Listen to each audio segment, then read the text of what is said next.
Hello and welcome to Ticker Talks, and yes, it's time to talk. First of all, I would like to acknowledge that this segment is being held on the traditional lands of the Wurundjeri Woiwurrung people and pay my respect to elders both past, present and future.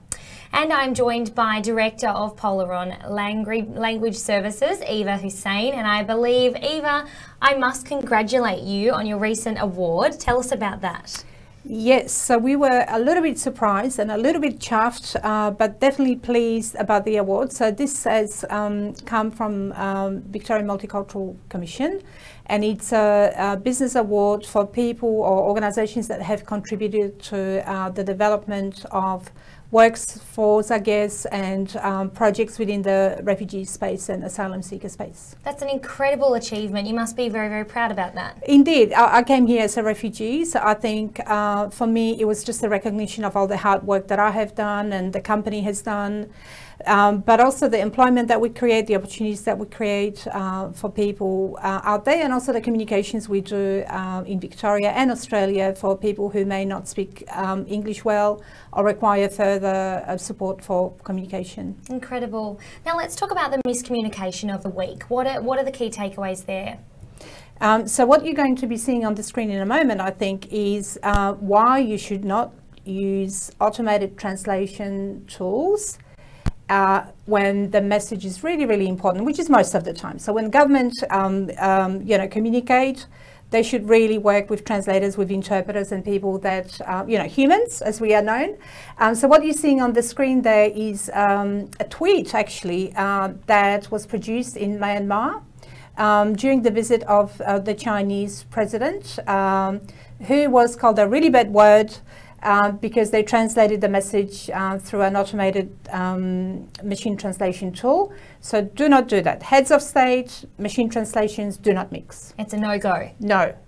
Now, language service providers contribute to a massive industry that has been characterised by continuous growth as well as fragmentation. Whilst COVID-19 has hit most industries extremely hard, language service providers with a strong technical infrastructure were able to not only survive the pandemic, but also to grow their businesses.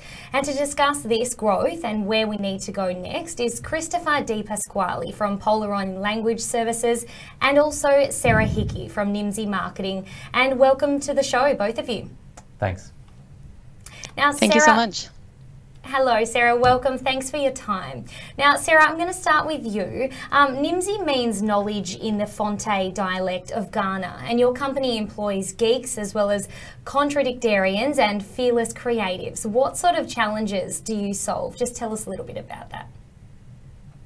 Yeah, so the short answer would be that we help our clients grow by providing expertise through market research and so that can be maybe looking to invest in a language service company or a language technology company, and we do a SWOT analysis for them, or someone is looking to bring their service to another market and wants to reach consumers in Germany and wants to know what they need to aware of going that extra step, or they might want to choose the right language technology for their business, or they have growth challenges where we then bring in experts, we look at their business and then give them advice.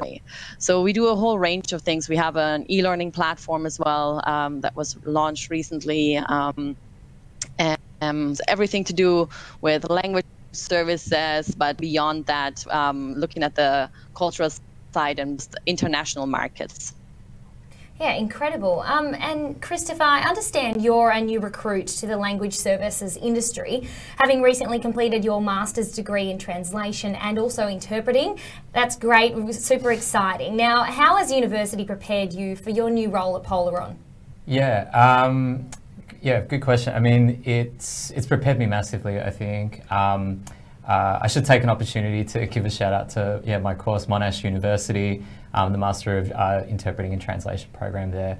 I think the way it's really prepared me in particular is trying to overcome the gap between theory and practice. So you do translation theory, but also the practical side, not just of translating things, but also things like project management, how to end-to-end deliver a translation project to a client, within budget to a time frame. That's the kind of stuff which, much more, definitely in my experience at Polaron, is kind of, the stuff that takes up my time. So it was good to have that experience at university first off. Yeah, incredible. It's very exciting stuff. You should be really proud of that.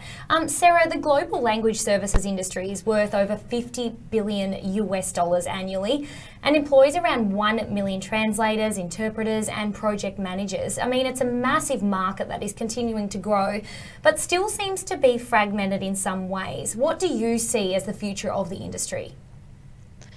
Well, as far as fragmentation goes, while we do see more consolidation on the top and we expect more to come, the industry will always remain fragmented because of its nature, and that is that there's a really low barrier. So basically anyone can be entering the market as an individual translator or an individual interpreter.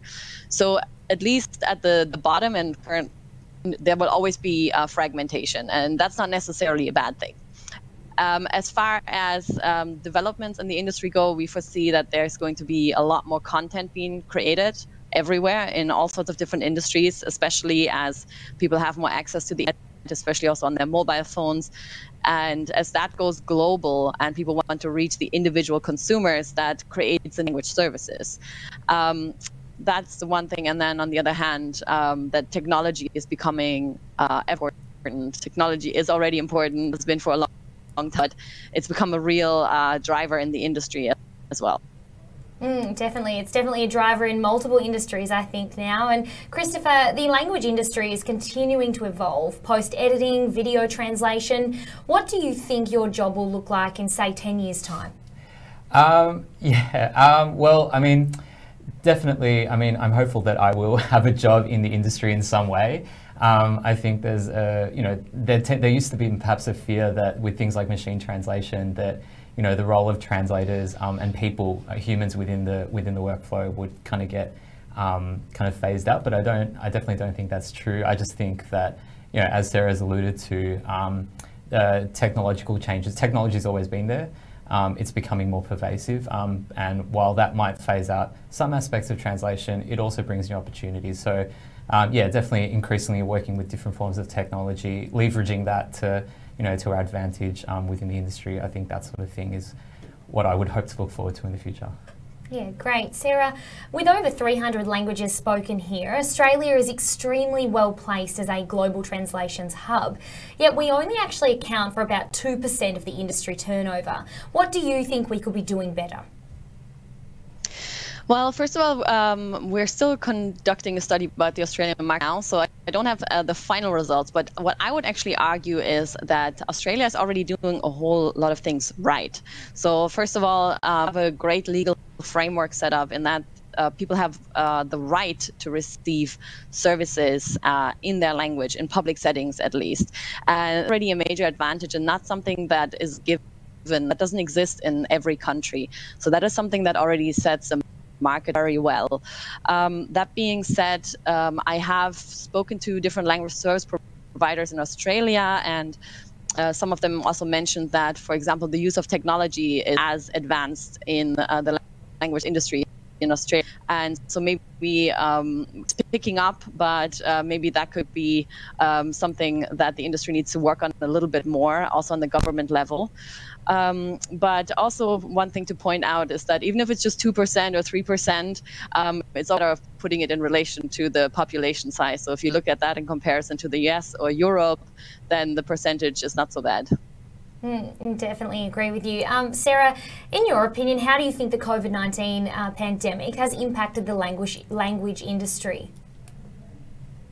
Well, what we've seen is that it predominates as an accelerator.